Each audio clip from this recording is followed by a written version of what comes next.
అనుకోండి, బాగా గుండ్రటి అక్షరాలతో, ముత్యాలు లాంటి అక్షరాలతో మీరు లెటర్ అంతా రాసి ఒక అడ్రస్ పంపించాలి కదా, పోస్ట్లో పంపాలంటే అడ్రస్ కరెక్ట్గా ఉండాలి కదా. అడ్రస్ కరెక్ట్ లేకపోతే ఏమైపోతుంది?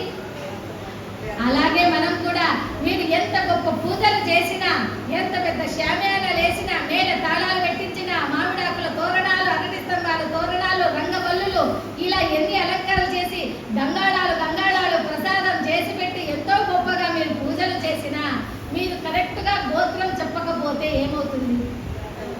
అందుకే కొంతమంది అంటుంటారు, మేము ఆ పూజలు చేసామండి, మేము ఈ నోముల్లో వచ్చామండి, మేము ఈ వ్రతాలు జరిపామండి, మాకు ఇంకా దేవుడు కరుణించలేదండి, మాకు ఇంకా కష్టాలు ఉన్నాయండి అంటే మీరు గోత్రం సరిగా చెప్పారా అండి అంటాను నేనండి. అవునా? కనుక ఎప్పుడైనా మనము గోత్రము అనేది కరెక్ట్గా ఉచ్చరించాలి. అడ్రస్ అనేది కరెక్ట్గా ఉంటే ఎట్లయితే వాళ్ళకు కరెక్ట్గా చేరుతుందో అదే విధంగానే మనం గోత్రం కరెక్ట్గా ఉంటే